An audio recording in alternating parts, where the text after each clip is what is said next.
Baik, Bismillahirrahmanirrahim. Assalamualaikum warahmatullahi wabarakatuh. Alhamdulillahirrahmanirrahim. Wassalatu wassalamu ala asrofil anbiya'i wal mursalin. Sayyidina wa maulana Muhammadin wa ala Recording alihi in wa progress. sahbihi wa barik wa salim ajmain. Asyhadu an la ilaha illallah wa asyhadu anna Muhammadan abduhu wa rasuluh la nabiyya ba'dah. Allahumma sholli ala Sayyidina Muhammad wa ala ali Sayyidina Muhammad. Qala rabbi shrahli sadri wa yassirli amri wahlul 'uqdatam min lisani yafqahu qawli amma ba'du. Baik Bapak Ibu sekalian, peserta agenda Bisyarah Berbagi yang dirahmati Allah, mari kita bersama-sama bersyukur kepada Allah dengan mengucap alhamdulillahirabbil alamin, yang mana pada hari ini kita dipertemukan kembali pada setiap hari Kamis ya, seperti biasa kita berjumpa kembali di agenda Bisyarah Berbagi dengan topik yang tentunya sangat hangat dan cukup hangat gitu ya, yang pastinya akan selalu menggugah kita untuk senantiasa belajar gitu ya. Tak lupa mari kita bersama-sama bersolawat kepada Muhammad dengan mengucap Allahumma sholli ala Sayyidina Muhammad wa ala ali Sayyidina Muhammad. Karena berkat beliaulah, karena uswah beliaulah hari ini kita bisa merasakan nikmat iman Islam. Kita dipersatukan dalam satu ikatan akidah Islam dan semoga kelak kita dipersatukan dengan beliau dalam satu surganya. Amin, amin, Allahumma amin. Baik Bapak Ibu sekalian, bagaimana kabarnya? Setelah satu pekan ini kita lewatin gitu ya, setelah pekan lalu kita membahas materi yang cukup menarik juga gitu ya, tentang harga gitu ya. Kemarin kalau mengenai reseller gitu ya, ya jadi itu kemarin juga bahasan yang cukup panas gitu ya. Dan insya Allah pada malam hari ini kita juga akan membahas beberapa topik-topik yang tentunya cukup ini ya, cukup menarik kita sebagai seorang pengusaha gitu ya. Tentunya yang pasti seputar apa yang kita bahas malam ini ya, pasti seputar malam hari ini kita akan membahas mengenai siapa yang menanggung kerugian ketika terjadi dalam kerugian dalam syirkah gitu ya. Baik, sebelum kita mulai dan kita masuk materi pada malam hari ini gitu ya, mohon Bapak Ibu sekalian bisa chatting di kolom komentar nama dan usahanya gitu ya, usahanya apa gitu ya, boleh dibantu saya di chatting gitu ya. Saya pengen tahu dulu kesiapan Bapak Ibu sekalian, bisa di chatting usahanya apa ya, kira-kira ini ada kurang lebih sudah ada 28 orang bergabung ini. Bisa di kolom chat ini diperkenalkan dulu Gi. Saya pengen tahu dulu Bapak Ibu sekalian usahanya apa ya gitu ya. Sehingga apakah usahanya ini bersirkah atau usaha sendiri gitu, pripun. Mau Bapak Ibu sekalian, insya Allah kita akan segera mulai gitu ya, mohon bisa di chatting gitu ya. Masing-masing usahanya apa, kita akan buka sebelum kita buka ya, saya tunggu, monggo chatting. Ini ada 28 orang ini, ada Pak Dedi Wahyudi, ada Ustadz Adi. Wah, Ustadz Adi, gimana kabar Ustadz Adi? Sehat Ustadz Adi? Sehat. Alhamdulillahirrahmanirrahim gitu. Ini ada Izin Pak nyimak Dedi. nih, Ustadz nggih. Siap? Ada Pak Dedi. Bagaimana kabar Pak Dedi? Sehat Pak Dedi? Alhamdulillahirrahmanirrahim. Bapak Ibu sekalian, sebelum kita mulai agenda pada malam hari ini, mari kita bersama-sama membuka majelis kita dengan mengucap, dengan membaca Ummul Fatihah. A'udzubillahi minasyaitonirrajim. Bismillahirrahmanirrahim. Alhamdulillahirabbil alamin arrahmanir rahim maliki yaumiddin. Iyyaka na'budu wa iyyaka nasta'in ihdinas siratal mustaqim. Siratal ladzina an'amta 'alaihim ghairil maghdubi 'alaihim waladdallin. Amin. Baik, Bapak Ibu sekalian, wah ini ada Pak Soma Properti, developer properti, siap. Pak Dedi, ini apa usahanya Pak Dedi? Bisa di-chatting kan, ini ada siapa lagi nih ya? Iya siap. Ini Ustadz kita udah siap rupanya. Wis, usahanya adalah bidang sandal. Wah luar biasa ini. Siap menjadi alas kaki penguasa ya. Ya. Siap.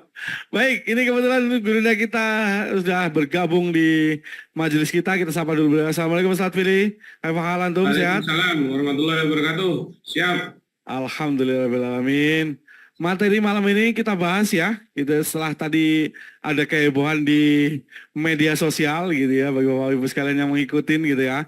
Banyak yang berusaha menjelaskan tentang kaidah-kaidahnya gitu ya. Malam hari ini kita akan lebih dalam lagi mengupasnya gitu ya. seperti apa sih sebenarnya dalam sirkah gitu, apa dan bagaimana dalam sirkah gitu ya. Langsung bersama dengan kita Ustadz Firly, kami persilakan Ustadz Firly membawakan materi pada malam hari ini. Dan tak lupa saya persilakan Bapak Ibu sekalian untuk dipersiapkan pertanyaannya, nanti boleh raise hand atau di kolom chat. Nggih. Baik, monggo Ustadz Firly, dipersilakan. Siap. Syukran. Sam Yusuf. Bismillahirrahmanirrahim. Assalamualaikum warahmatullahi wabarakatuh. Waalaikumsalam warahmatullahi wabarakatuh. Oke, alhamdulillahirrahmanirrahim. Assalatu wassalamu ala asrofil anbiya'i wa mursalin. Sayyidina wa maulana Muhammadin wa ala alihi wa sahbihi ajma'in amma ba'd. Oke, alhamdulillah malam hari ini bisa berkumpul kembali di acara yang ya insya Allah rutin lah Kamis malam ya, berbagi ilmu dari Bisyara ID, yang mana malam hari ini spill sedikit mengenai syirkah. Di awalan langsung kita ngomongin soal kerugian, biar enggak, biasanya kalau mau syirkah kan happy dulu ya, tapi kita kasih bagian nggak enaknya yaitu rugi. Dan semoga apa yang kita diskusikan malam hari ini bisa menjadi ilmu yang bermanfaat. Amin. Oke, bagaimana kabarnya saudara-saudaraku semua? Sehat semua ya? Pak Dewai? Aman ya? Oke, Bu Nikmah dan saudara-saudara yang lain. Semoga malam hari ini mendapat sedikit pencerahan mengenai syirkah. Dan memang pembahasan kita itu bukan ngomongin soal untung. Dan ini salah satu hal yang ya, sedikit atau jarang disinggung pada saat syirkah. Karena biasanya kalau syirkah sudah pede dulu di awal, ya. Tapi bagian pas rugi, wah, mewek-mewek udah barengan. Nah, lalu bagaimanakah distribusi kerugian itu pada saat kita bersyirkah? Nah, perkenankan saya share screen dulu.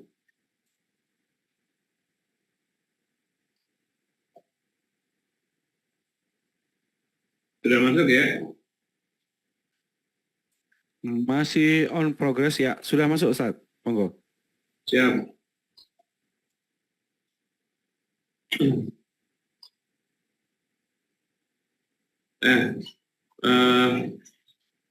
Sedikit ini mengenai Bisyara ID, terus misi kami, dan juga jasa kami, kemudian kantor kami di Jogja ya, kalau ada yang mau main. Nah, malam hari ini kita akan berbicara tentang kerugian dalam syirkah. Biar kita memahami distribusi kerugian itu seperti apa, karena tidak ada jaminan sebuah bisnis atau sebuah syirkah itu pasti untung, itu tidak ada jaminan. Dan bisa jadi terjadi kerugian. Nah, biasanya kalau pas ngomongin keuntungan, semangat semua kan, tapi sekalinya soal kerugian, nah ini, tidak tahu harus bagaimana, bahkan khawatirnya saling menyalahi, dan yang dikhawatirkan lagi, memaksa pihak yang tidak seharusnya menanggung kerugian kok disuruh nanggung kerugian.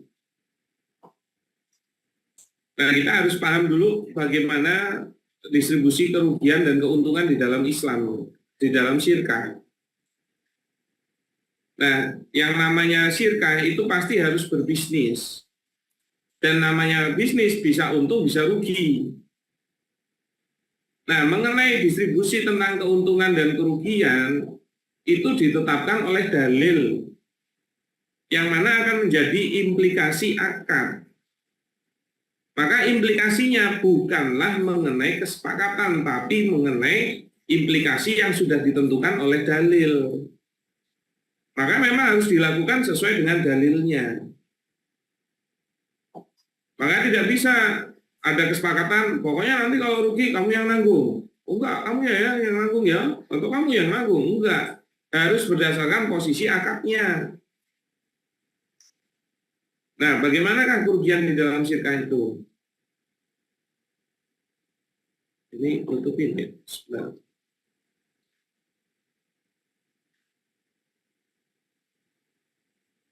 Nah, kerugian di dalam syirkah. Hukum asalnya, jika terjadi kerugian, itu maka kerugian itu ditanggung oleh pemodal saja, tidak ditanggung oleh pengelola. Oh, ini kan. kok enak men? Oh, aduh. Kalau dikiranya enak men, mesti belum paham pengertian dari syirkah. Nah, saya belum mau bahas pengertian syirkah itu seperti apa di pertemuan malam ini. Mungkin bisa kita share di pertemuan minggu depan. Tapi kalau kita bicara tentang kerugian, ya hukum asalnya itu apabila terjadi kerugian, maka kerugian itu ditanggung oleh pemodal saja, tidak ditanggung oleh pengelola. Kenapa? Karena dalilnya menyampaikan mengenai hal seperti itu kan. Ya, jadi ini hadisnya al-wadi'atu alal mal wariku ala mastolahu alai. Jadi kerugian itu ditanggung oleh pemilik modal, sedangkan keuntungan dibagi sesuai kesepakatan di antara mereka. Nah, disinilah distribusi mengenai positioning kerugian itu. Sebenarnya dalil ini berbicara tentang rugi dan juga tentang untung. Ya, nah kerugiannya itu ya itu ditanggung oleh pemodal. Ya, ini kan al-wadi'atu kerugian ya itu ditanggung oleh mal yaitu modal atau hartanya. Jadi kerugian itu ditanggung oleh pemodal. Nah, sedangkan keuntungan itu dibagi sesuai kesepakatan. Nah, kalau untuk keuntungan alias bagi hasil dikembalikan pada kesepakatan.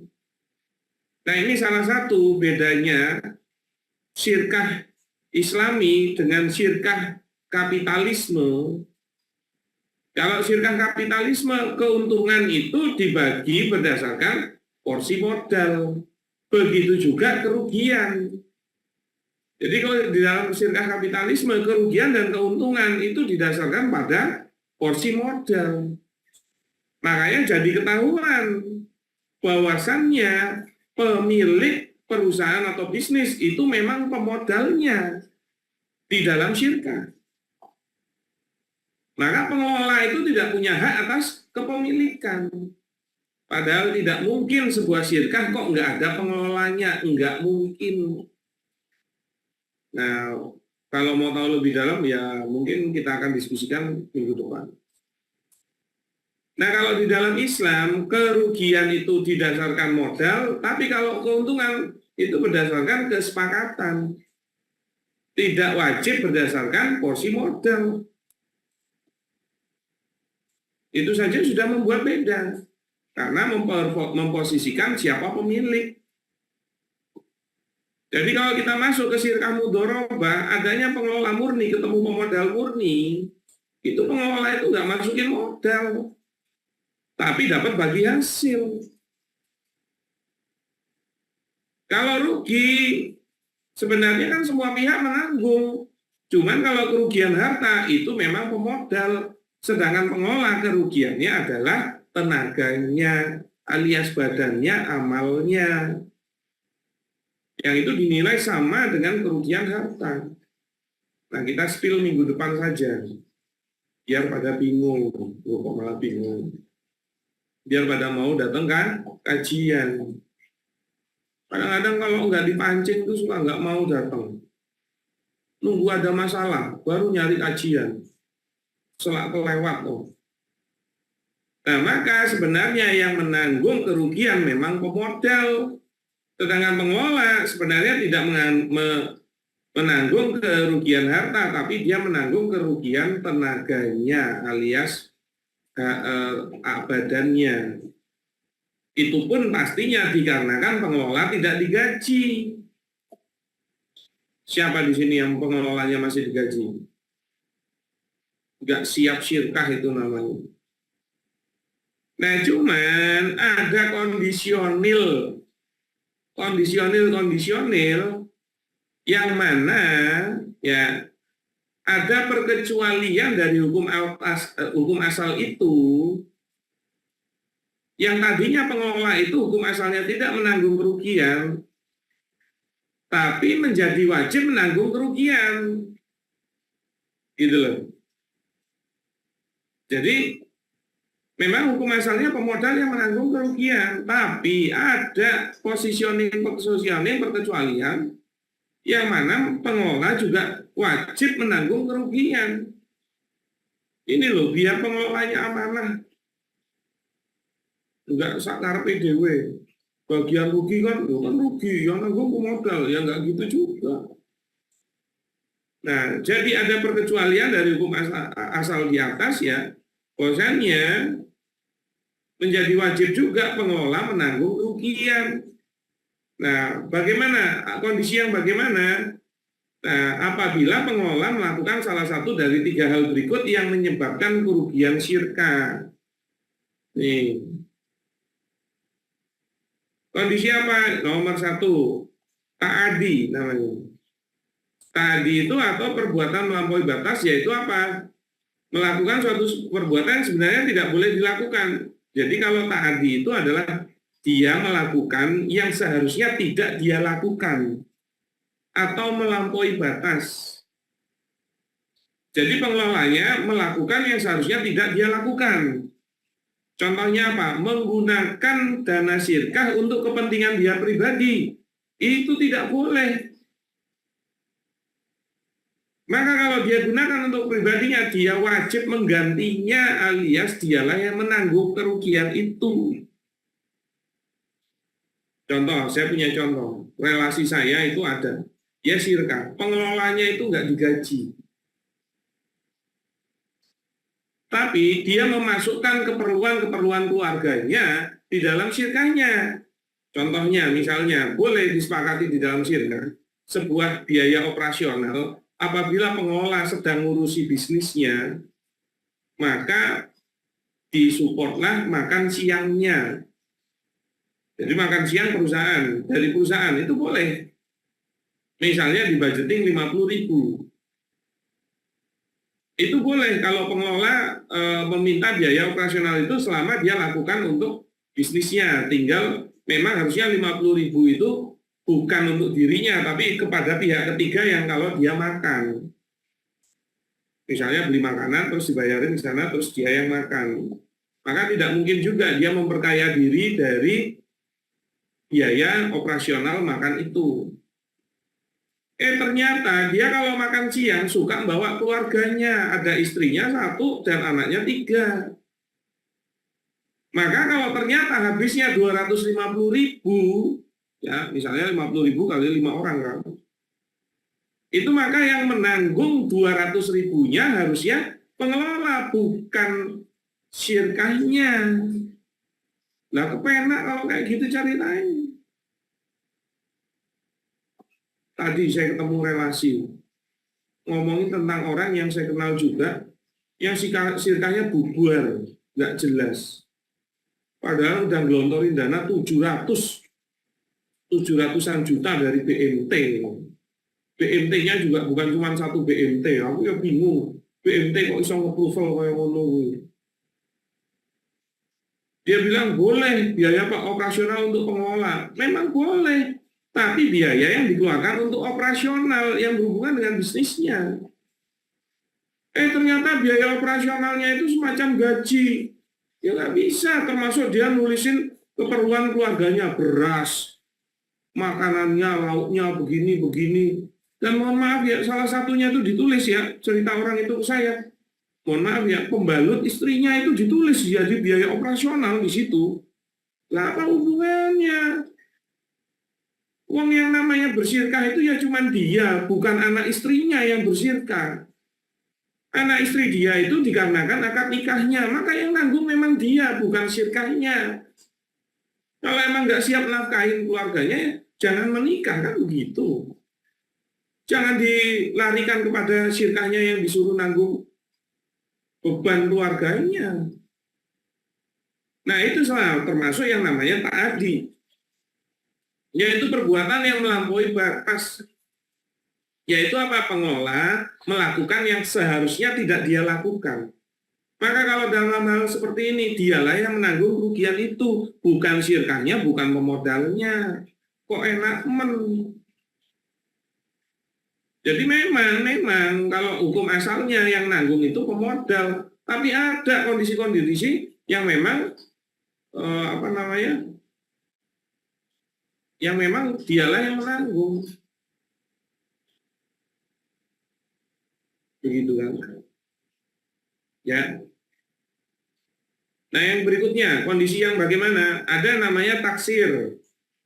Taksir itu kelalaian atau tidak melakukan perbuatan yang sebenarnya justru wajib dilakukan.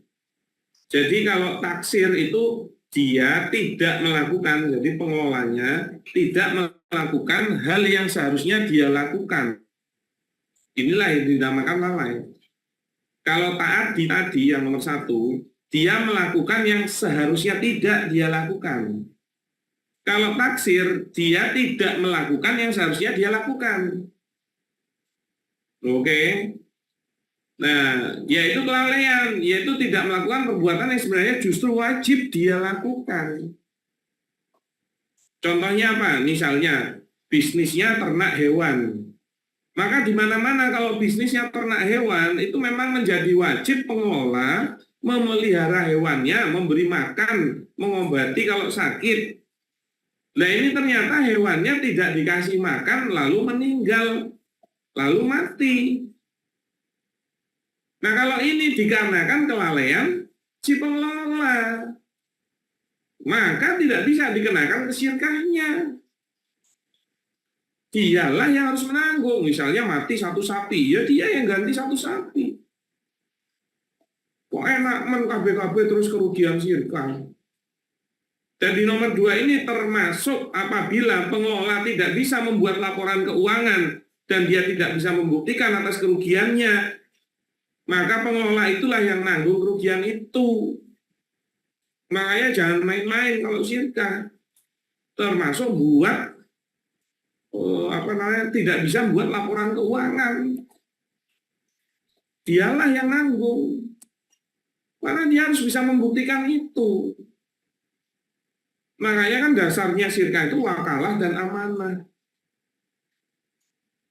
Nah, ini saya banyak menemukan syirkah yang bermasalah karena memang nggak ada laporan keuangannya gitu loh. Ya mending nggak usah syirkah kalau Anda itu nggak niat. Kalau Anda nggak kompeten, nggak amanah itu nggak usah.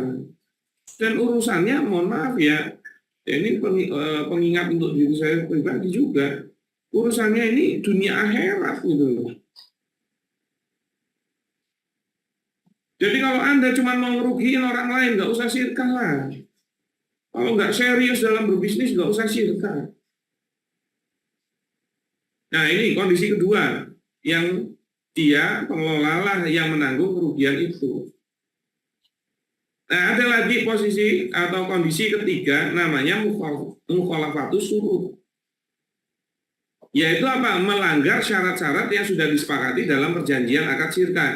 Jadi, pemodal itu boleh memberikan syarat-syarat yang harus diikuti oleh pengelola. Contohnya apa? Oke, saya punya modal 100 juta ini. Saya mau suntik ke bisnis Anda, tapi untuk membuat warung bakso, misalnya begitu. Maka syirkahnya modalnya memang disepakati untuk membuat bisnis warung bakso. Maka menjadi wajib pengelola yang buat warung bakso. Lah kok ternyata dananya dia pakai buat buka warung sate. Dan kalau ternyata setelah buka warung satenya itu rugi, yang nanggung ya pengelolanya karena dia tidak mengikuti syarat yang disepakati oleh pemodal. Nggak bisa sembarangan. Jadi di mudharabah itu kan ada mudharabah muqayyadah, ada mudharabah mutolaqah. Kalau mudharabah muqayyadah itu pemodal memberikan syarat batasan. Kalau dulu tuh pamannya Nabi itu kalau nggak salah itu salah satunya pas bersyirkah itu memberikan syarat jangan mengirim barang melalui laut. Nah, semacam itu boleh. Nah, maka kalau dia sudah bilang, oke, kita deal ya, modal 100 juta untuk warung bakso. Lah kok malah buka warung sate. Dan ternyata rugi, maka yang nanggung adalah dia. Tidak bisa pemodalnya. Lalu kenapa contohnya itu bakso dan sate? Karena saya suka makan bakso dan suka makan sate. Itu contoh aja. Nah, maka kalau ada pengelola yang melakukan 3 kondisi ini, maka pengelolalah yang menanggung kerugian. Makanya harus bisa dibuktikan dulu. Nggak bisa ujuk-ujuk yang disalahi atau yang dirugikan adalah pemodalnya. Kan begitu. Nah, jika jumlah pengelolanya lebih dari satu orang, oke, kan ada bentuk-bentuk sirkah yang pengelolanya lebih dari satu orang. Nah, kerugian ditanggung hanya oleh pengelola yang menjadi penyebab kerugian. Jadi, kalau pengelolanya 2 atau 3, yang membuat kerugian itu yang satu, atau yang melakukan kelalaian yang satu, maka yang menanggung hanya yang satu, bukan keseluruhan pengelola. Maka tidak wajib menanggung kerugian pengelola-pengelola yang tidak salah itu. Saya dulu pernah punya teman itu sirkah.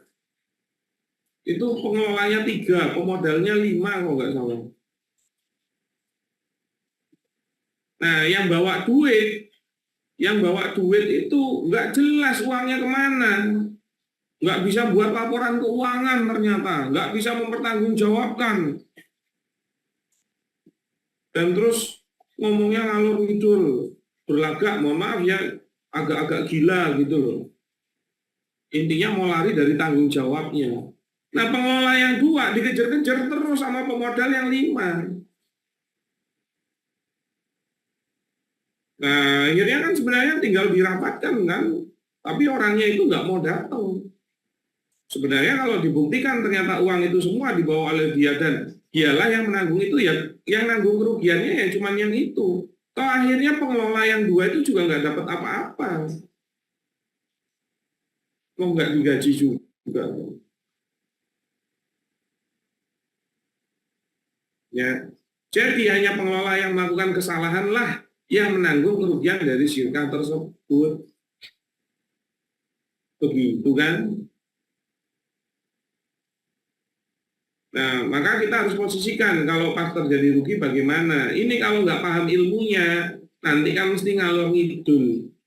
Termasuk ya kalau pengelola tidak melakukan kelalaian atau kesalahan sama sekali, memang sudah dia berusaha bisnis dengan maksimal tapi tetap rugi, itu tidak boleh pemodal meminta pengelola yang nanggung. Oh gimana sih, katanya bisnisnya bagus, ini ternyata rugi. Nggak mau, pokoknya saya minta dikembalikan sesuai pokok modal. Wah, itu hati-hati. Oke, misalnya modal awalnya itu 100 juta. Nah, lalu rugi dijalankan ternyata rugi, sisa hartanya itu jadinya 80 juta. Berarti kan ada kerugian 20 juta kan? Nah itu kalau ternyata terjadinya kerugian itu natural, tidak ada kesalahan dari pengelola, maka kalau pemodal meminta kembali 100 juta, hati-hati. Kenapa? Karena hak dia hanya di 80 juta, kalau dia memaksa menjadi 100 juta dan pengelolanya sepakat untuk memberikan 20-nya, maka 20 jutanya itu riba. Berarti apa? Berarti pengelolanya pemberi riba dan pemodalnya pemakan riba dan mereka semua sama, pelaku riba. Makanya jangan terus asal sepakat. Gak bisa. Dikiranya itu kalau sepakat itu jadi boleh semuanya. Itu gak bisa. Karena ada koridor syariahnya. Oke? Nah itu gambaran diskusi kita malam hari ini. Nggak usah panjang-panjang, nanti bisa membuat nggak bisa tidur. Mungkin karena banyak nyamuk, bukan karena materinya. Oke, saya kembalikan kepada moderator kita, Mr. Sam Yusuf. Nah, saya izin untuk minum dulu. Saya kembalikan kepada Sam Yusuf. Mungkin ada info-info terlebih dahulu. Siap. Siap, jazakallah khair Ustaz Fili atas materinya. Oh, materinya ini nggak biasa-biasanya ya Bapak Ibu sekalian, materinya pendek banget ini. Kurang dari 30 menit ini penyampaiannya ya. Biasanya panjang gitu ya materinya gitu ya. Tapi jangan khawatir, yang materi yang pendek ini sebenarnya ini adalah materi apa ya, materi bridging atau pengantar gitu ya Bapak Ibu sekalian ya. Jadi untuk memahami sirkah itu, bahwasanya kaidah sirkah itu ya tadi yang biasanya sering ditanyakan adalah kalau saya sirkah yang rugi itu siapa sih yang nanggung gitu ya. Baik, supaya tidak sepotong-sepotong gitu ya Bapak Ibu sekalian, bahwa tadi ini sebenarnya ini adalah dasar sudah dibahasnya adalah ketika terjadi kerugian, padahal dalam sirkah keseluruhannya itu banyak sekali yang harus dibahas gitu ya. Baik, ini ada salah satu apa ya, produk dari yang akan disampaikan untuk Bapak Ibu sekalian gitu ya. Bahwasannya nanti Bisaroh ID gitu ya akan mengadakan namanya workshop spasi gitu ya. Sebentar. Oh ini dia. Oke.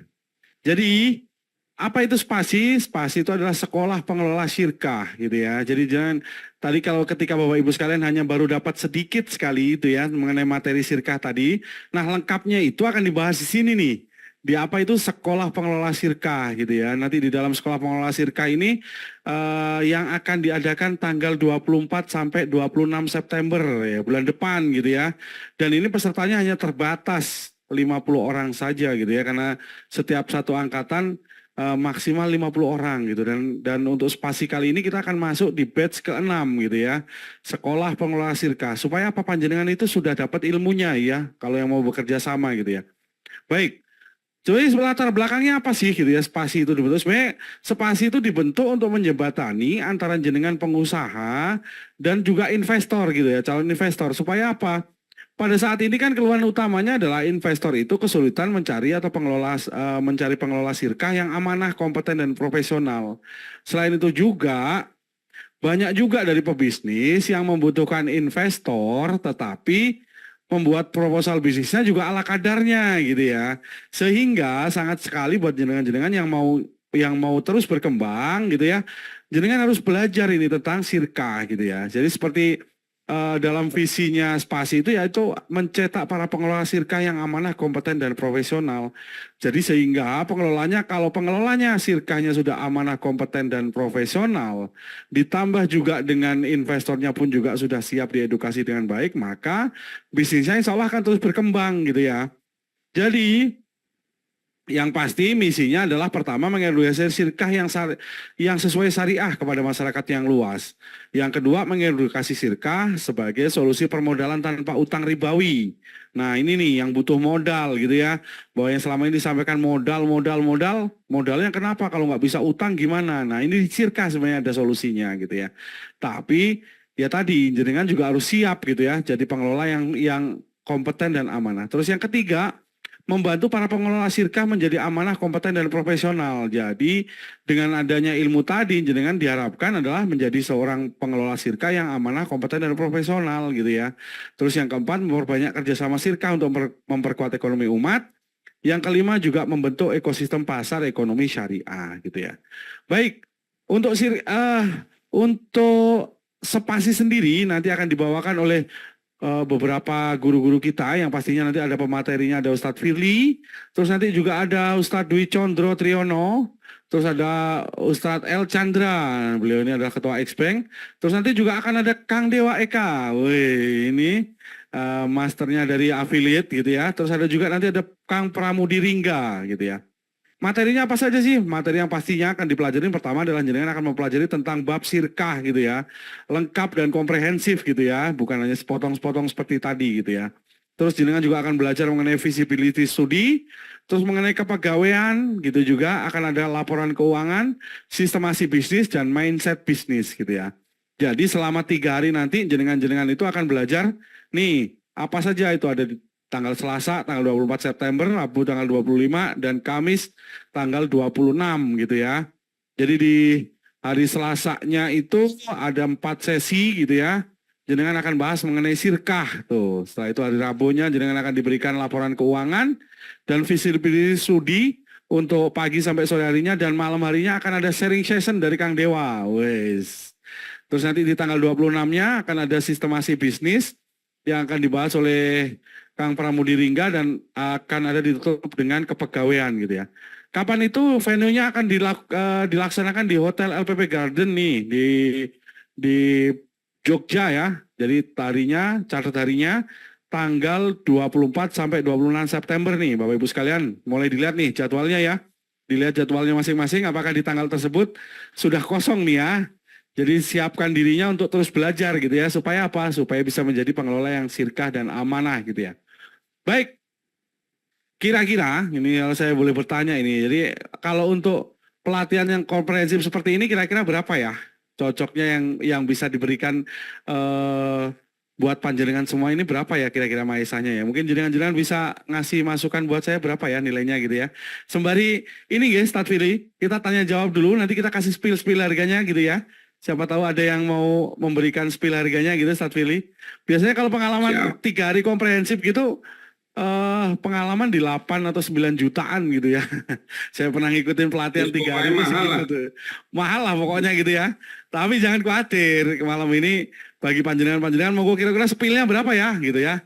Atau langsung ditulis di kolom komentar boleh itu. Berapa ini kira-kira harganya gitu ya. Siap. Monggo Bapak Ibu sekalian, kalau ada pertanyaan nanti kita sambil kita spill ini ya. Monggo kita ada pertanyaan nih, Start Video udah siap kembali dengan pertanyaan-pertanyaannya. Monggo yang mau bertanya ini, karena tadi juga banyak sekali yang berkomentar di Facebook gitu ya mengenai sirkah ini. Kenapa sih sirkah ini harus selalu yang rugi yang modal gitu ya? Padahal ini tadi udah dijelaskan gitu ya sama Start Video bahwa tidak melulu gitu ya. Yang rugi bahwa itu jadi pemodal. Baik, monggo Bapak Ibu sekalian yang mau ditanyakan atau sudah paham atau bingung ini ya kira-kira? Monggo. Pak Dedi, ada yang bertanya kayaknya. Sudah paham semua nih kayaknya gitu ya. Mungkin belum rugi, jadi belum bertanya. Jadi rugi bertanya gitu ya. Jangan bertanya kalau belum rugi gitu ya. Nanti tersesat malah bertanya gitu ya. Repot lagi gitu ya. Pepatahnya itu kan malu bertanya sesat di jalan gitu. Kalau ini tidak usah bertanya kalau belum rugi gitu ya, dibalik gitu ya. Monggo yang mau bertanya. Oke, Bu Widi, silakan Bu Widi. Baik, terima kasih. Assalamualaikum warahmatullahi wabarakatuh, Ustaz. Waalaikumsalam warahmatullahi wabarakatuh. Sebenarnya pertanyaan lanjutan nih sebelumnya sudah nanya sama Ustadz Firly ya. Cuma ini ada pertanyaan terkait yang kemarin itu, Ustadz.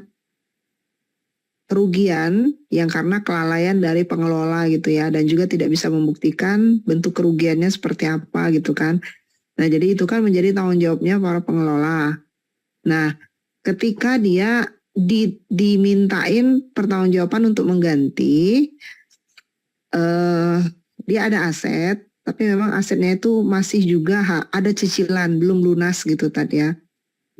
Belum bisa, artinya kalaupun harus dia memberikan asetnya itu, masih ada kewajiban yang harus dibayarkan. Nah, kemarin kan Ustadz bilang, kalaupun mau dibayar dengan piutang, itu jangan dikait-kaitkan dengan hutang gitu ya. Artinya pembayaran asetnya itu jangan dikait-kaitkan dengan hutang. Tapi ketika kita melakukan ijab kabulnya gimana, Tat? Kan mesti ada nyangkut-nyangkut soal hutang. Misalnya nih ya, saya yang membeli aset tersebut gitu. Dia mau jual misalnya 50 juta, dia mau jual. Otomatis kan ketika saya ambil 50 juta, kan masih nyenggol-nyenggol hutang akhirnya, Tad. Ada kata-kata hutang dalam ijab kabul. Sedangkan kata Ustadz kan jangan nyenggol utang, takut nanti ada ribanya di sana, ada manfaat di sana. Jadi ijab kabulnya gimana itu, Tad? Menyebutkan bahwa pembelian dengan cara mengambil hasilnya ini adalah motong utang gitu, Tad. Makasih, Tad. Syukron. Assalamualaikum warahmatullahi wabarakatuh. Waalaikumsalam warahmatullahi wabarakatuh. Ya, jadi kalau dia menimbulkan kerugian, maka pengelola itulah yang menanggung. Salah satunya kalau dia tidak bisa membuktikan kenapa terjadi kerugian itu. Atau memang secara nyata dialah yang melakukan kelalaian atau menggunakan dananya untuk dirinya pribadi. Maka itu jatuhnya jadi utang. Nah, jadi kalau jadi sebenarnya jadi kewajiban kerugian itu jadi kewajiban dia yang menanggung. Maka kalau dia tidak bisa langsung menyelesaikannya, jatuhnya jadi utang. Nah, maka kalau jadi utang wajib dikembalikan. Nah, ternyata dia tidak mampu untuk mengembalikan. Tapi dia punya aset yang bisa dibeli menggunakan piutang. Berarti kan sekarang Anda punya piutang kepada dia, dia punya utang kepada Anda. Maka sebenarnya diperbolehkan membeli asetnya dia menggunakan piutang Anda. Nah, yang saya maksud tidak boleh menghubung-hubungkan dengan utangnya adalah mengenai harga transaksinya. Misalnya, ternyata harga pasar barang itu 100 juta. Terus Anda paksa dia untuk menerima, udah saya beli 50 juta ya ini ya, kamu kan punya utang sama saya. Tapi dia tidak ridho atas itu atau dia itu tidak sepakat dengan harga itu, cuman Anda kunci karena dia punya utang. Nah, itu yang dimaksud bisa menjadi riba. Tapi kalau ternyata dia memang willingly mau menjual itu 50 juta dan Anda juga sepakat, ya boleh-boleh saja. Nah, jadi bukan masalahnya nyenggol utangnya atau tidak. Kalau mengenai membayarnya menggunakan piutang memang akan berbicara tentang nilai utangnya. Tapi tidak boleh memaksa dia untuk menjualnya ataupun menetapkan harga yang Anda inginkan tidak berdasarkan kesepakatan dia atau memaksa harganya jadi lebih rendah. Nah, itu yang nggak boleh karena bisa jatuh jadi riba. Nah, tapi kalau dia dengan sepakat, maka boleh.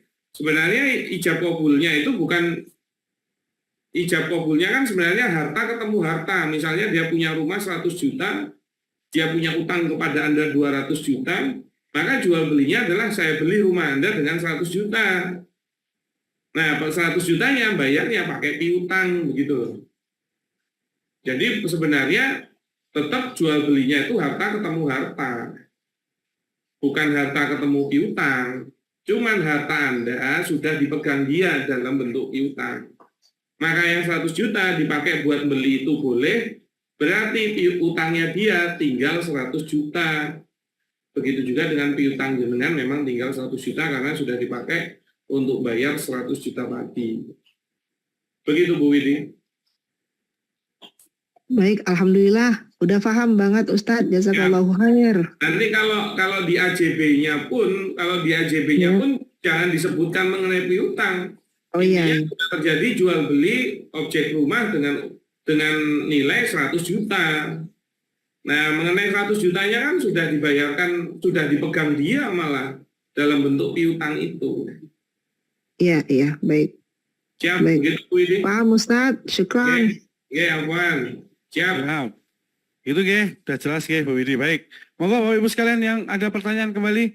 Tadi ada satu orang lagi tadi yang raise hand. Ada tadi, oke, monggo Pak siapa ini 9 tuh namanya siapa ini? Monggo, boleh langsung open mic. Iya, Assalamualaikum Pak Yusuf dengan Nana Pak ini. Oh, waalaikumsalam Bu Nana, monggo Bu Nana. Ya, Siap. Ustaz Firly, izin tanya Ustaz, tadi saya agak telat masuknya. Yang pertama ini Ustaz, kalau misalkan kalau misalkan pengelola itu berarti misalkan dia punya aktivitas marketing itu Ustaz tuh cari pelanggan, misalkan ada biaya transport, ada biaya kayak marketing tools, berarti kalau misalkan nanti walaupun dia nggak dapet tuh, dia juga berhak untuk mendapatkan penggantian dari syirkah tuh nggak masalah ya Ustaz ya? Mau konfirmasi itu sih. Ya, itu biaya operasional, biaya sesuai operasional, tapi bukan masuk ke kantong dia. Misalnya dia itu harus menemui klien naik gokarnya 50.000. Ya dia mintanya tetap 50.000 dan uang 50.000-nya untuk bayar gokar, bukan untuk ke kantong pribadinya dia. Maka juga tidak bisa Anda itu menanggungkan hidup pengelola dengan biaya operasional, karena urusan hidup Anda ya urusan Anda sendiri, bukan urusannya si syirkah. Oke, jadi masih nggak apa-apa Ustadz, asal untuk operasional ya, bukan yang kayak gaji tadi ya? Iya, tapi nggak masuk ke kantongnya dia loh ya. Oke, nah yang mana karena dia juga pengelola dan bisnis owner, yang dia malah dapatnya itu dari keuntungan yang dibagi hasil, dan dia juga tidak digaji.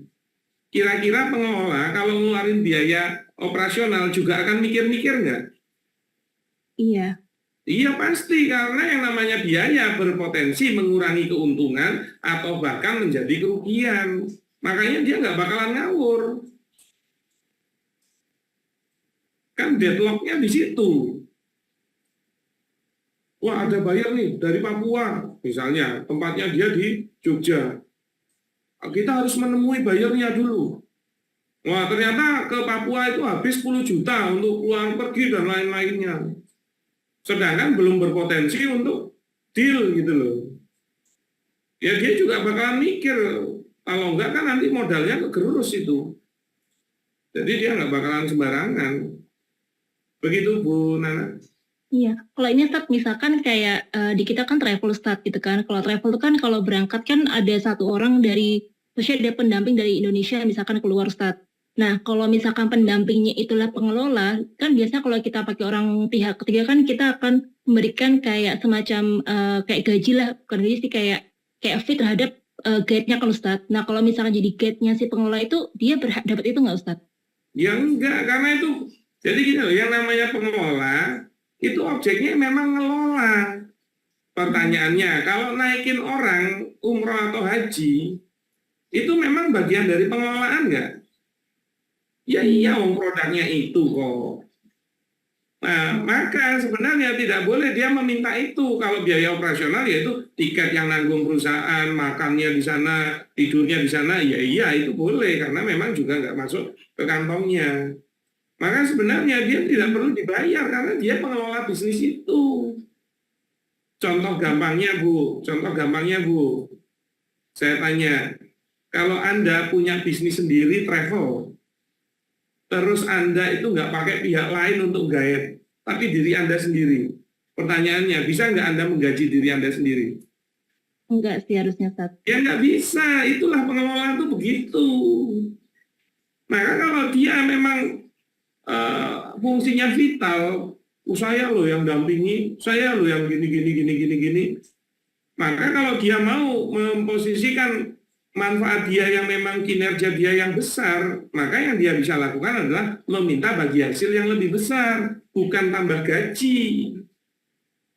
Tapi pertanyaannya, apakah di dalam bisnis itu hanya mengenai mendampingi jamaah umroh saja yang vital? Oh enggak, ternyata marketing juga vital, ngelola keuangan juga vital. Maka yang lain juga berkenan nggak kalau bagi hasilnya dia lebih besar? Padahal keberangkatan untuk mendapatkan omset bukan karena mendampingi saja. Nah, silakan kalau bagi hasil itu tinggal disepakati. Ya Ustadz, ya paham Ustadz. Ya, Ustadz, dari paham izin, ya. ya paham. Izin satu lagi Ustadz, ini terkait sama tadi yang masalah untung rugi. Misalkan Ustadz kan kita kan ada biaya-biaya, kalau kita sepakat Ustadz, misalkan nanti hasil itu akan dibagi setelah setiap proyek selesai. Nah, cuma kan ada biaya-biaya nggak langsung. Mohon maaf, Jadi kan misalkan kita sepakat kalau misalkan keuntungan itu akan dibagi setelah proyek itu selesai. Nah, cuma kan biaya yang terjadi kan ada biaya langsung terkait sama proyek. Misalkan kayak tadi travel kan ada biaya tiket pesawat, biaya misalkan kita bayar vendor buat turunnya gitu. Nah, tapi kan ada biaya nggak langsung, misalkan kayak kita sewa kantor kan ada biaya sendiri. Terus kita ada misalkan sewa sistem akuntansi itu kan ada biayanya. Nah, apakah sebenarnya biaya itu tuh harus dialokasikan sebagai pengurang daripada keuntungan proyek, atau misalkan yaudah nanti ini biaya yang nggak langsung itu disendirikan, jadi dianggapnya nih sebagai kayak pengurang modal yang udah kita taruh Ustadz. Jadi kayak dibedakan. Ya pakai pengurangan modal. Jadi kan Anda itu pasti membayarnya itu kan punya dana awal. Maka sebenarnya tinggal pengeluarannya itu dilakukan di saat itu atau tidak. Nah, cuman itu juga tergantung akadnya kayak sewa tempat. Maka kalau Anda sewa tempatnya tahunan, misalnya sewanya 50 juta, itu memang harus di BEP-kan dari awal. Nah, ini udah agak advance diskusinya, harus masuk ke laporan keuangan. Maka memang harus di BEP-kan dari awal. Yang mana ternyata belum nutup-nutup beberapa bulan untuk biaya sewa 50 juta itu karena tidak ada keuntungan yang bisa menutup. Ya berarti Anda memang masih rugi. Kalau rugi berarti belum ada bagi hasil. Nah kalau ini diskusinya harus udah advance Bu Nana, harusnya pakai laporan keuangan Anda. Soalnya kalau cuman tidak pakai data, jenengan sendiri akan bingung. Nah intinya semua biaya harus di BEP-kan, modal itu harusnya sudah memenuhi pengembalian BEP juga, maka yang namanya untung itu memang setelah melebihi modal. Nah, makanya bagi hasil itu bukan di laba rugi, tapi di neraca. Nah, saya mau nanya dulu sama Bu Nana, sistemnya selama ini tuh sudah pernah bagi hasil? Nah, ini kan baru pertama kali jalan tahun ini Ustadz. Nah, ini baru mau bagi hasil gitu. Nah, Ya, saya tanya, jenengan kalau bagi hasil mau merujuk ke laba rugi apa ke neraca? Nah, tadinya mikirnya lah baru gitu, tapi itu kan pas bingungnya adalah ini kan ada project, tapi ada juga biaya-biaya yang sebenarnya nggak terikat sama project kan. Nah, kemarin tuh ada peserta yang minta, Ya kalau diskusi Sirka itu overall, bukan mengenai proyeknya, tapi pengelolaan bisnisnya juga. Maka kalau pengelolaan bisnisnya keluar biaya, ya itu harus ditutup. Makanya harusnya pakai neraca, bukan laba rugi. Kalau laba rugi itu melihat performa bisnis. Saya tanya, jenengan itu kalau ke vendor ada pembayaran tempo nggak? ada sih Ustadz, Ada. Terus kalau kepada konsumen ada pembayaran tempo nggak? ada. Nah itu kalau Anda merujuk laba rugi mesti keok itu. Iya, iya. Ya itu idealnya pakai laporan pakai data laporan keuangannya Bu. Jadi agak susah didiskusikan kalau di forum seperti ini. Baik Ustadz, baik. Siap. Ustadz, iya, syukur Ustadz. Begitu Bu Nana, matur nuwun, Afwan. Ya, begitu nggih Bu Nana. Jadi kalau masih sama-sama ngawang tidak pakai data khusus pembahasannya nanti takutnya malah sepotong-sepotong gitu ya. Bikin sendiri nanti, iya. Afwan ya Bu. Iya Pak Yusuf, syukur Ustadz.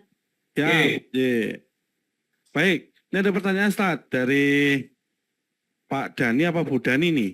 Mau tanya Ustadz, bagaimana jika pengelola keburu meninggal sebelum kewajiban atas kerugian pemodal selesai? Ya, sekarang kita itu harus setting dulu. Kalau kerugian itu memang pengelola yang melakukan, maka itu jadi utang. Oke, berarti sekarang pengelola punya utang sama pemodalnya secara pribadi. Dan mohon maaf, ternyata orangnya meninggal lebih dulu. Maka kalau meninggal lebih dulu, hartanya harus dipakai untuk bayar utangnya dulu. Dan itu para ahli waris harus tahu. Jadi kalau orang meninggal itu pertama, hartanya itu nggak ujuk-ujuk diwaris. Dan ingat ya, utang itu tidak diwariskan, yang diwariskan itu harta. Tapi pertanyaannya, hartanya memang masih ada enggak? Harus mendahulukan kewajiban-kewajiban dulu. Kalau orang meninggal, pertama hartanya digunakan untuk membayar biaya pemakaman. Jadi biaya pemakaman itu yang bayar jenazahnya sendiri itu. Tapi memang dalam hal ini banyak yang mau bantu, silakan saja. Tapi hukum asalnya begitu. Nah kedua, kalau sudah selesai, dilihat lagi. Dia punya utang enggak? Maka kalau punya utang ya harta sisanya itu untuk bayar utang dulu. Misalnya dia meninggalkan harta 50 juta. Terus punya utang 20 juta kepada pemodalnya karena kerugian yang dia gunakan. Maka dari 50 jutanya, 20 jutanya buat bayar pemodal dulu. Selesai sebenarnya. Nah nanti kalau nomor 2 sudah, itu termasuk zakat ya. Termasuk zakat itu di bab utang piutangnya jenazah ini. Dikeluarin juga kalau dia masih punya zakat. Nah, kalau masih ada sisa, baru yang nomor 3 untuk urusan wasiat. Wasiat ini. Wasiat itu harta pemberian dari orang yang meninggal kepada orang lain selain ahli waris. Makanya nggak bisa ngasih wasiat kepada ahli waris. Kalau ahli waris, dia dapatnya harta waris. Oh ternyata dulu pernah wasiatin kalau saya meninggal tolong kasih kepada si Fulan 10 juta. Nah maka dari 30 juta sisanya 10 juta buat bayar wasiatnya dulu.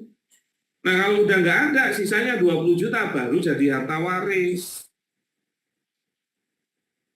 Nah makanya harus paham ilmu seperti ini agar hak dan kewajiban kepada pihak lain juga selesai. Nah kalau ternyata, mohon maaf, dia meninggal dan nggak punya harta, ya dia menanggung itu sampai akhirat nanti. Yang akhirnya diperhitungkan dengan pahala dan dosa di akhirat nanti. Jadi sebenarnya Anda juga tidak akan dirugikan kalau belum dibayar di dunia, nanti malah jadi tabungan di akhirat yang insya Allah kita sangat perlukan. Begitu Pak Dani. Makanya ya kalau udah hal-hal kayak gini nih ya, itu susah kalau negara itu nggak turun tangan, itu susah. Saya banyak diskusi sama Bu Widi kemarin itu jelimet permasalahannya karena orang yang nggak amanah. Terus gimana nyelesainnya? Ya harusnya negara turun tangan karena yang punya kekuatan hukum dan hak eksekusi itu di negara. Kemarin lagi pertanyaannya Pak Saum Aroyan itu mengenai membeli rumah, ya kan, dengan cara tempo, belum lunas, kok cerai. Pas cerai, orangnya ngilang semua. Itu rumah miliknya pembeli itu, nggak boleh dieksekusi oleh developer. Tapi kan developer juga punya hak tagih atas utangnya. Dan sekarang yang bayar utangnya siapa coba? Orangnya juga ngilang, nggak tahu kemana. Itu kayak gitu-gitu itulah kenapa negara, Kodik, Polifah itu harus turun tangan. Kalau negara itu nyari orang itu gampang karena fasilitasnya mereka punya. Intel bertebaran begitu kok. Kalau kita itu manusia umat umum gitu loh, awam. Jadi nggak mungkin kita punya kemampuan seperti itu. Makanya jadi susah kalau negara nggak turun tangan. Akhirnya ada yang didolimi. Tapi karena kita merasa didolimi, tidak punya hak kita mendolimi dia juga gitu loh. Lo gimana ini? Saya sudah dizolimi, nggak dibayar angsuran rumahnya. Wes, rumahnya tak pek wae. Yo nggak iso. Apa bedanya kita sama dia? Makanya jadi penting untuk memahami akad dan implikasi akad itu. Begitu juga butuhnya bantuan dari negara. Cuman kalau negaranya tidak didasarkan pada syariat Islam, ya susah. Wong kita itu golek duit hilang wae bumbuhan kok motor, ya mohon maaf ya, motor hilang bumbuhan malah ditariki iuran. Akhirnya kan kita nggak percaya kalau sistemnya seperti ini. Nah, yang menjadi penting sistem Islam itu tegak untuk keperluan siapa? Ya kita sendiri sebenarnya, bukan untuk orang lain.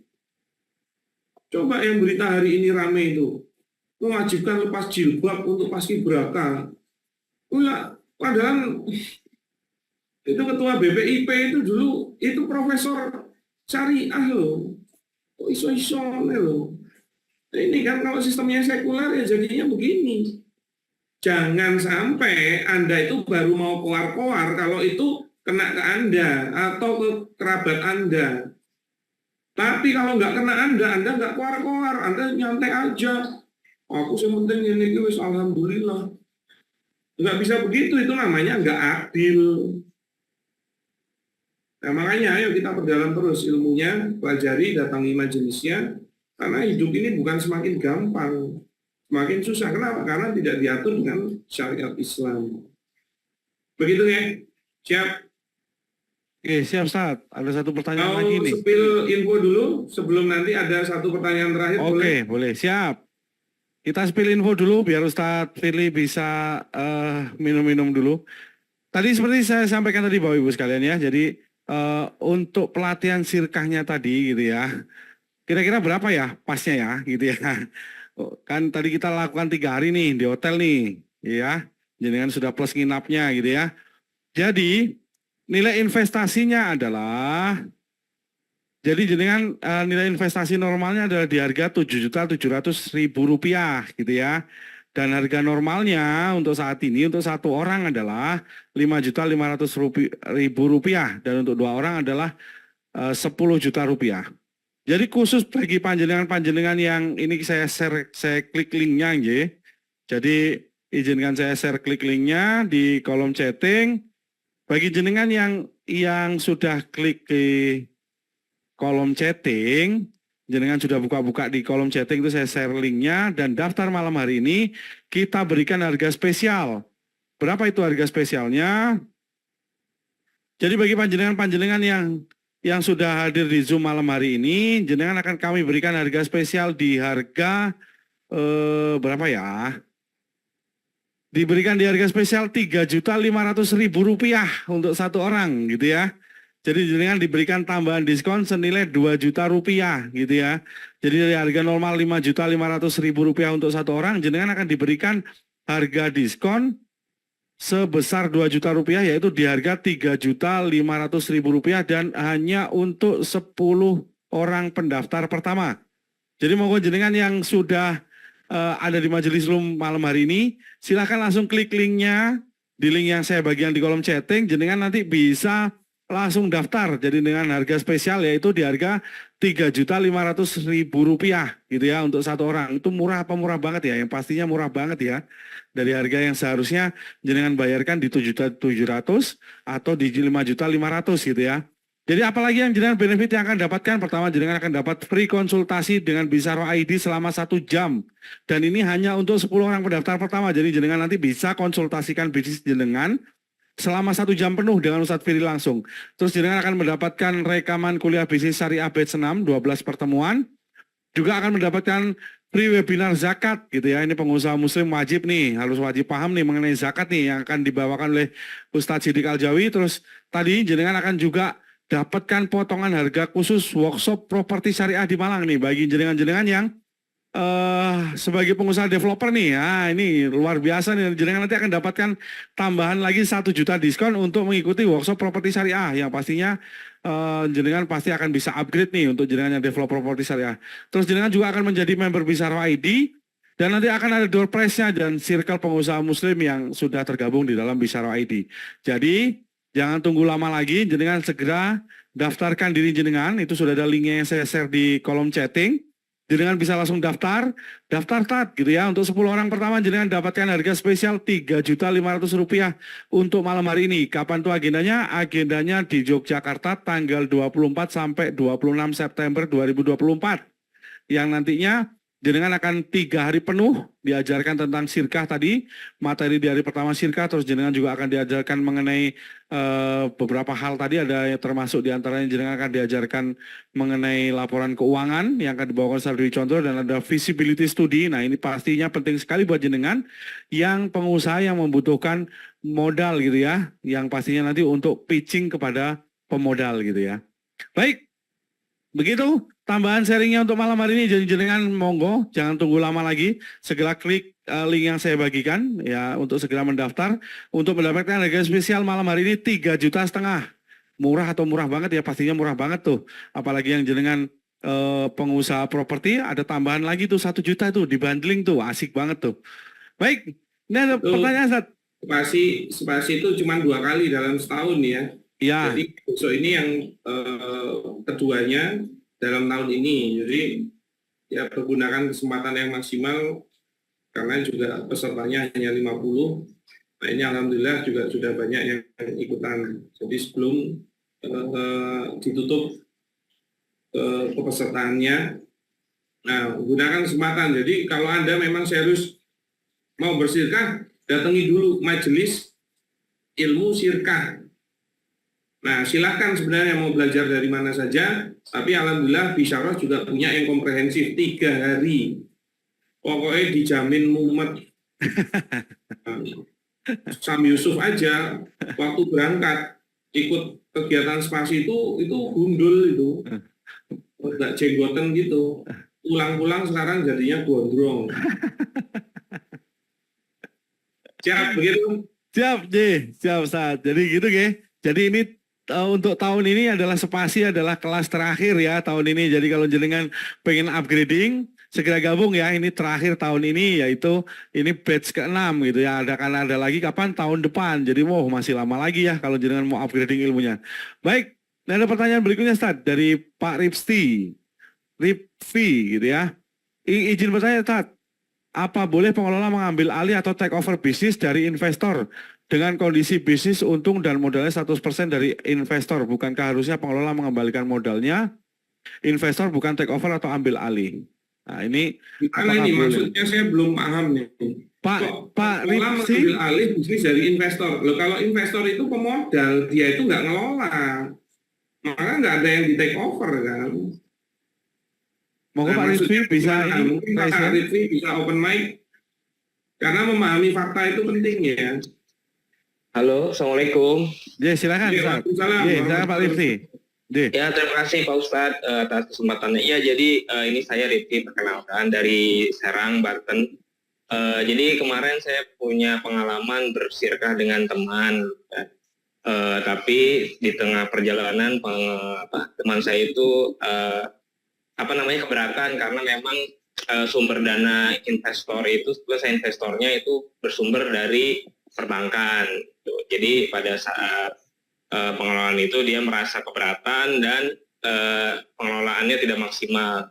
Nah itu dia menawarkan untuk mengambil alih gitu. Saya udah bilang bahwa ini kan akadnya investasi, kok diambil alih, tapi tetap dia tidak mau gitu. Itu kendalanya. Berarti pengelolanya itu siapa? Teman saya, Ustaz, teman. Terus jenengan pemodal. Iya benar. Terus mau berhenti. Udah saya berhentiin karena memang sirkanya tidak lanjut, terus dia juga tidak mau menandatangani kesepakatan yang sudah disepakati, sudah dimaterai tapi tidak ditandatangani dengan alasan sumber dana saya itu dari perbankan katanya, walaupun itu perbankan syariah juga itu dia anti gitu Pak Ustadz. Ya, jadi kalau sirkah itu akdun jaisun, akad jais, yang boleh diputus kapan saja tanpa harus kesepakatan pihak satunya. Maka sebenarnya apapun alasannya dia, kalau dia mau putus ya putus saja. Nah kalau putus, maka kalau sirkahnya putus, maka bisnisnya juga berhenti. Nah terus maksudnya men-take over bisnisnya itu bagaimana? Ya dia mau Dia mau lanjutin sendiri. Iya ngelanjutin sendiri gitu maksud. Tapi sekarang sudah lanjut dengan melangkahi saya langsung ke pemilik rukonya, karena ini kan bisnis kuliner ya Pak Ustadz. Jadi langsung melangkahi saya sebagai investor ke pemilik ruko. Jadi pemilik rukonya adu harga dengan saya, dengan dia, dan saya kalah, ya dia lanjut di tempat yang Itu adu harga apa? Adu harga sewa Pak Ustadz. Ya nih kayak gini ya, memasukkan nilai sewa sebagai modal itu tidak boleh. Itu juga nggak bisa, maka pemilik ruko itu adu sewa. Halo? Itu gimana maksudnya? Nah, kayak gini-gini tuh nggak paham mesti. Nah, yang berikutnya sebenarnya, kalau memang dia memutuskan untuk putus, boleh. Tinggal pada saat putus, kondisinya untung atau rugi. Untung atau rugi? Kondisinya 3 bulan terakhir sebelum putus, untung. Oke, jadi untuk biaya sewanya bisa. Anda dikembalikan nggak? Enggak. Tuh, kok enggak gimana? Katanya untung. Enggak, maksudnya ini kan enggak lama Pak Ustadz, cuma bertahan 6 bulan aja, sirkahnya enggak lama gitu. Nah ya modal awal jenengan berapa?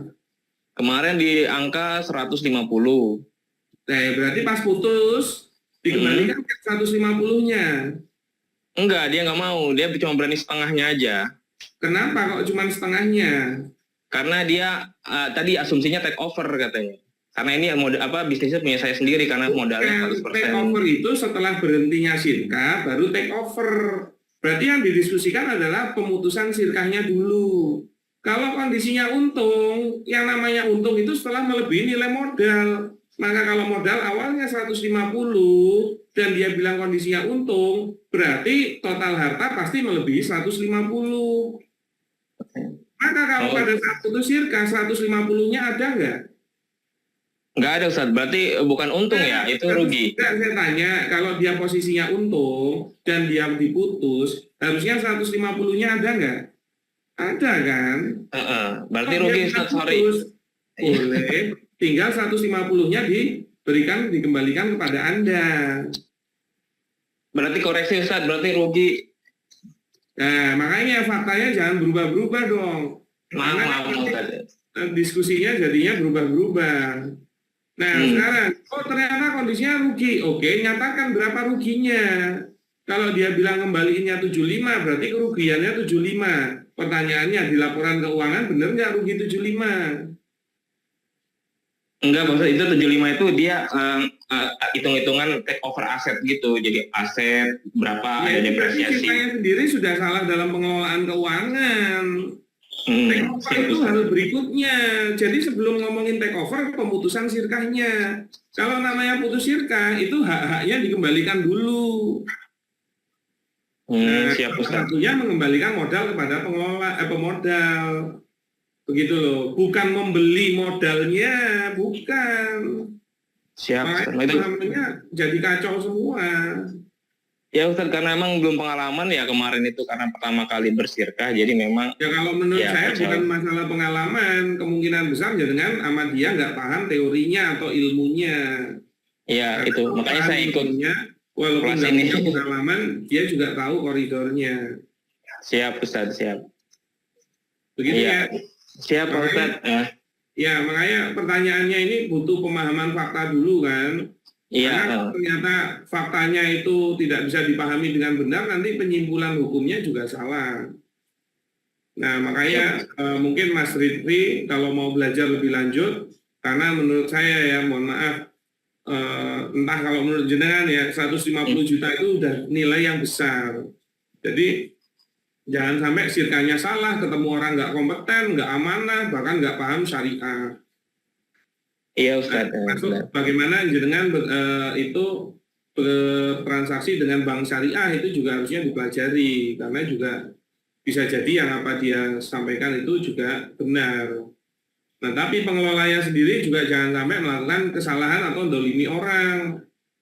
Misalnya modal yang seharusnya dikembalikan, entah itu kondisi tidak rugi maupun rugi, dia harus nyatakan itu dan harus dikembalikan. Jadi misalnya gini loh, modal Anda 150, ternyata berjalan sirkahnya, putus 6 bulan, kondisi harta ternyata 100.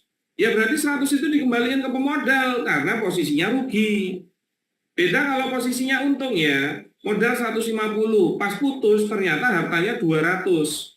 Maka yang dikembalikan ke pemodal hanya 150 dan yang 50-nya lagi itu kelebihan dari modal yang dinamakan keuntungan. Maka yang namanya keuntungan dibagi hasil. Misalnya 50-50, maka dia punya hak 25, pemodal juga punya hak 25. Maka posisinya sekarang pemodal dapat dana 175, 150 dari modal awal dan 25 keuntungan. Tapi kalau dia di bawah neraca atau di bawah modal, maka itu rugi, berarti dikembalikan semua kepada pemodal. Nah, bisa jadi dalam bentuk aset, makanya kalau dia mau beli asetnya boleh, tapi itu sudah jadi haknya pemodal dulu. Begitu, Mas Ridvi. Siap, Ustadz. Terima kasih. Siap. Jadi, tetap semangat, belajar terus siap. ya. Iya, makasih banyak Ustadz. Ya, makasih banyak. Begitu Mas Ridvi. Ya, makasih banyak. Langsung. Jadi artinya kalau ketika mau ditutup harusnya dihitung dulu gitu ya, dihitung dulu posisinya mau rugi kah mau untung, dihitung dulu, bukan langsung di tengah jalan saya take over gitu ya. Nanti ini karena kita salah kaidahnya, nanti yang disalahkan apa, sirkahnya salah gitu ya, ternyata kaidahnya yang salah gitu ya. Jadi tetap aja mau kerja sama bentuk apapun, kalau mau ditutup ya mestinya dihitung dulu gitu ya. Baik, monggo, masih ada satu pertanyaan lagi terakhir, Ustadz, masih bisa? Boleh, satu lagi. Monggo, yang mau bertanya terakhir? Ada yang mau bertanya terakhir? Silakan. Masih ada satu pertanyaan nih. Sebelum kita ini. Mohon izin bertanya. Monggo Pak Mahfud, silakan. Assalamualaikum warahmatullahi wabarakatuh, Ustaz. Waalaikumsalam warahmatullahi wabarakatuh. Kenalkan, saya Mahfud dari Kudus, dari Sepuluh Salam Kudus. Mahfud AM ya. Bukan MD ya. Kebalik. Turnuan. Jadi saya ingin menanyakan, ada satu kasus. Jadi teman saya membuka bisnis skincare ya, model kayak perawatan gitu. Kemudian bisnisnya jalan, akhirnya dia mencoba mengembangkan cabang dengan membuka kesempatan sirkah bagi para investor. Nah, di sini dia selaku pengelola mengajak orang untuk kemudian jadi investor. Nah, semua bahan, semua skincare ya yang menjadi produk utama itu adalah yang membuat adalah si pengelola. Kemudian dimasukkan ke dalam sirkah tersebut. Nah, satu sisi di sini pengelola itu sudah mendapatkan keuntungan dari suplai bahan-bahan dalam sirkah. Nah, ini yang saya tanyakan, apakah boleh seperti itu? Dia menjadi seorang pengelola, ya, tetapi dia punya katakanlah misi untuk kemudian membesarkan bisnis bahan-bahan skincare-nya, karena dia kan maklun ya, dia maklun, kemudian dia bisa produksi massal banyak. Nah, kemudian dia mengajak orang untuk berinvestasi di bisnis perawatan itu, tapi seluruh bahan-bahannya, pembelanjaannya melalui dia. Artinya ada produk-produk yang memang khusus dari dia yang hanya bisa kemudian dipakai di syirkah tersebut. Nah, ini mohon penjelasannya, apakah seperti ini diperbolehkan di dalam syirkah syariah atau ini menjadi sebuah pelanggaran. Assalamualaikum warahmatullahi wabarakatuh. Waalaikumsalam warahmatullahi wabarakatuh. Monggo, Ustaz. Waalaikumsalam warahmatullahi wabarakatuh.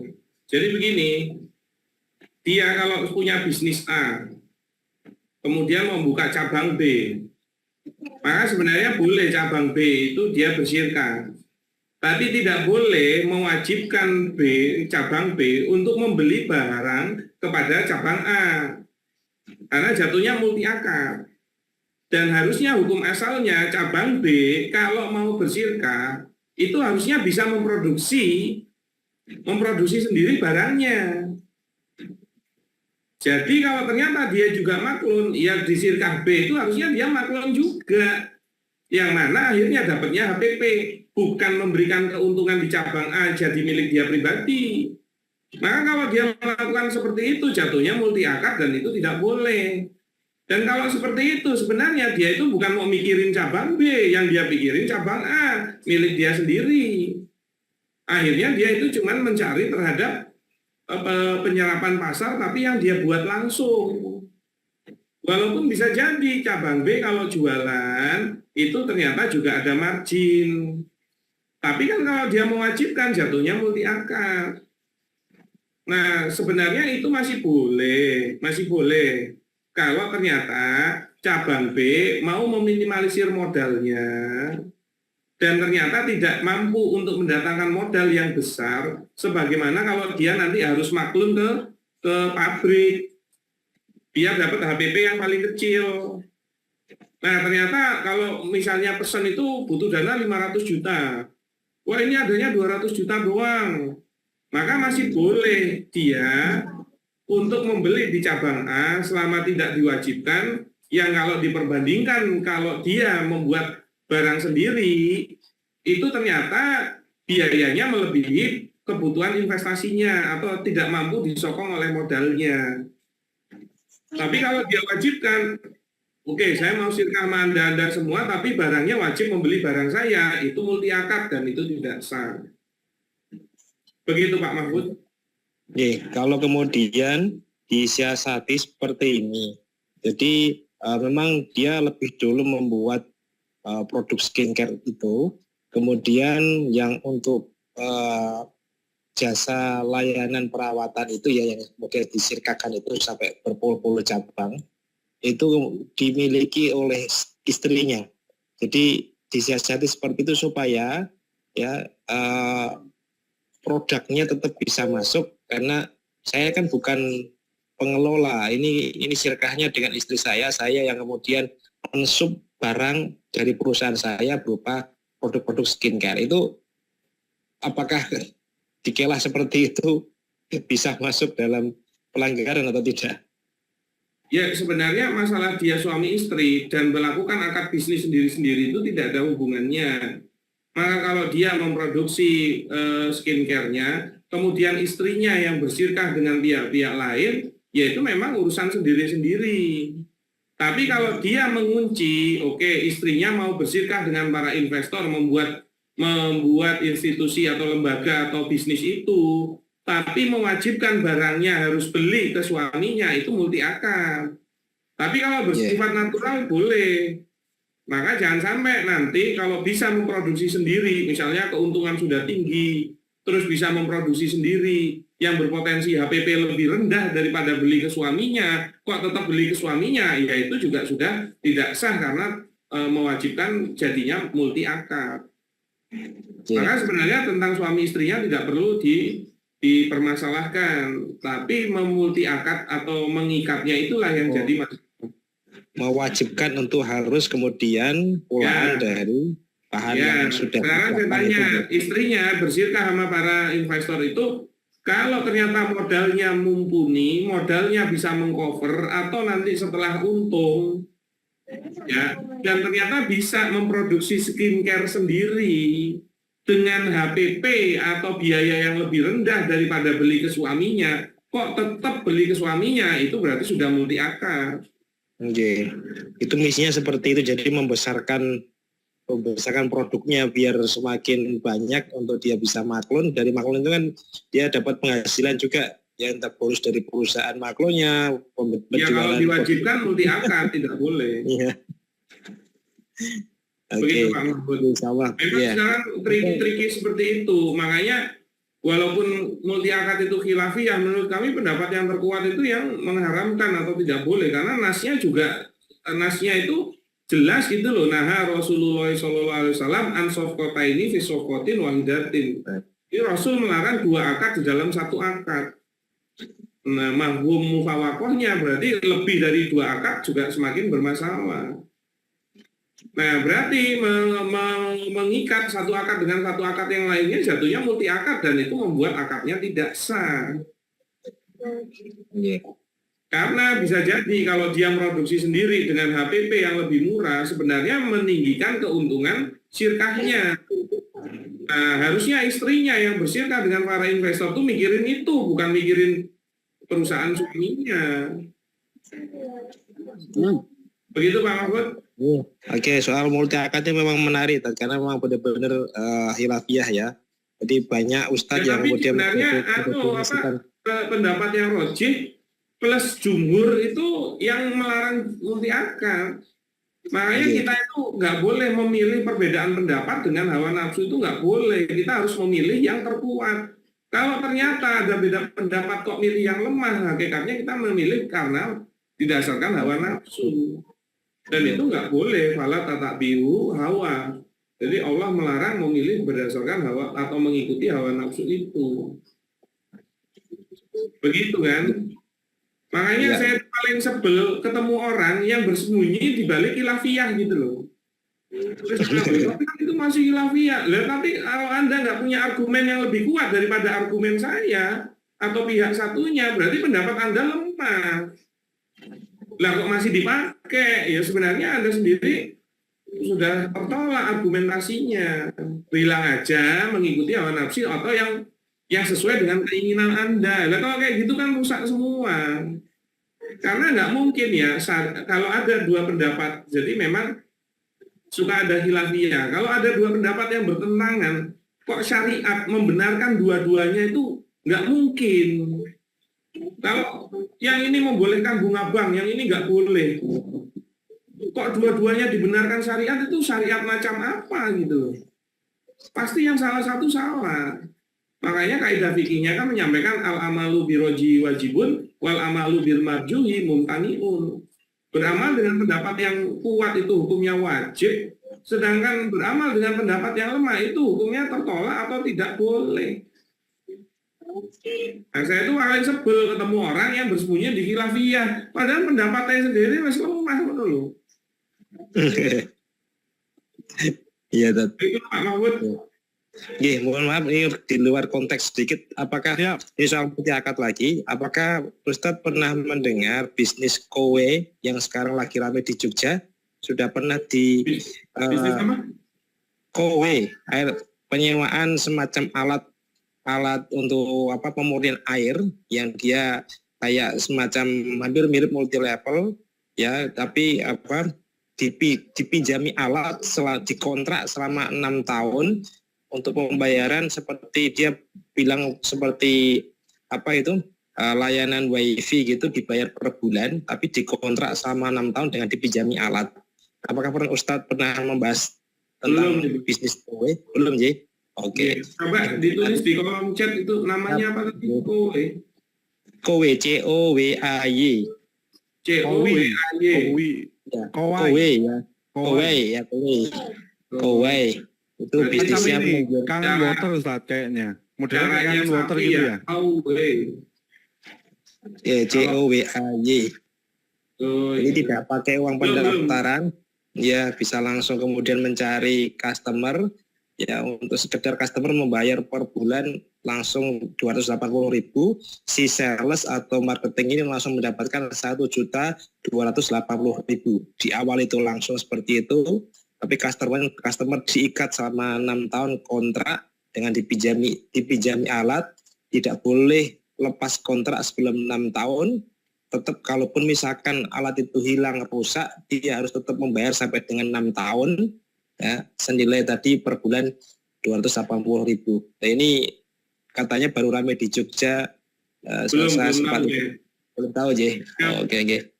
Jih, monggo nanti kalau ada coba nanti kalau ada info-info kita cari tahu. Siap, matur nuwun. Itu Pak Mahfud. Matur nuwun. Suwun. Assalamualaikum warahmatullahi wabarakatuh. Waalaikumsalam warahmatullahi wabarakatuh. Siap begitu, Sam Yusuf? Siap, nggih, gitu Ustaz. Oke. Ayo, kalau jadi sirka itu menjadi solusi permodalan maupun pengelolaan. Tapi pahami dulu ilmunya, karena sudah terlalu banyak sirka yang salah. Apalagi sirkanya pakai PT. Insya Allah minggu depan kita bahas PT lah. Wah, Jadi siap. untuk lebih detailingnya ya, dan harusnya belajar dulu sebelum beramal. Jadi biar sirkanya juga berkah terus profit gitu loh. Makanya, ayo mumpung ada acara dari Bisyarah, silahkan, bahkan malam ini ada harga khusus. Tapi kalau enggak ya tetap cari ilmunya di majelis-majelis di luar. Begitu dari saya. Tetap sehat ya. Semoga apa yang kita diskusikan malam hari ini menjadi ilmu yang bermanfaat, dan mohon maaf atas hal-hal yang kurang berkenan yang telah tersampaikan. Semoga kita bisa bertemu lagi di majelis-majelis berikutnya. Begitu dari saya, matur nuwun, saya kembalikan kepada Sam Yusuf. Silakan. Jadi kalau Ustaz pilih atas materinya malam hari ini, jadi Bapak Ibu sekalian, panjenengan semua mencari ilmu itu hukumnya wajib ya. Jadi sebelum berbisnis itu lebih baik jenengan berilmu dulu gitu ya Kak. Kalau yang sudah terlanjur bagaimana? Jika sudah terlanjur ya tetap aja belajar gitu ya. Supaya apa? Supaya paham gitu ya. Jangan sampai begini, ketika jenengan nanti sudahlah covernya pengen sirkah, secara sirkahnya tidak betul, terjadi kerugian gitu ya. Yang disalahkan adalah sirkahnya gitu ya. Padahal ketika akad jenengan juga nggak memahami sirkah itu seperti apa. Nah, ini kebetulan sekali di Bisyarah ID ada namanya pelatihan spasi gitu ya. Spasi ini masuk ke batch 6.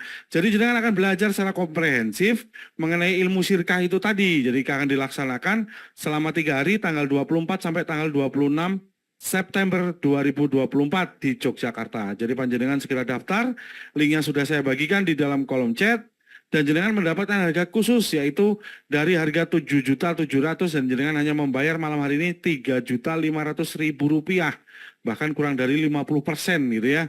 Jadi buruan daftar, dan harga spesial hanya berlaku untuk 10 orang pendaftar malam hari ini ya. Segera amankan seatnya jenengan sebelum yang lainnya mengamankan terlebih dahulu, karena malam hari ini alhamdulillah masih bertahan sejumlah 45 orang gitu ya. Baik, Bapak Ibu sekalian, terima kasih atas kehadiran malam hari ini. Sampai bertemu kembali di acara Bisyarah Berbagi berikutnya di Kamis yang akan datang. Ya insya Allah Kamis pekan depan kita akan bahas soal PT gitu ya. Yang sekarang ribut-ribut tuh ya. Jadi kalau jenengan buka Facebook ada ribut-ribut masalah PT, oke. Jangan kemana-mana, kita akan bahas pekan depan gitu ya. Baik, sebelum kita akhirin majelis kita pada malam hari ini, mari kita mengucap hamdalah, istighfar 3 kali, dan doa kafaratul majelis. Alhamdulillahirrahmanirrahim. Astagfirullahaladzim. Subhanakallahumma wa bihamdika asyhadu an la ilaha illa anta astaghfiruka wa atubu ilaik. Assalamualaikum warahmatullahi wabarakatuh. Waalaikumsalam warahmatullahi wabarakatuh. Siap, tetap semangat. Matur nuwun Pak Dewa, saudara semua. Jih, monggo. Assalamualaikum.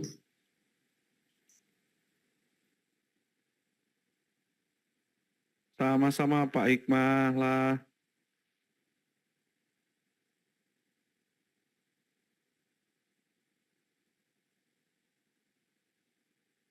Recording stopped.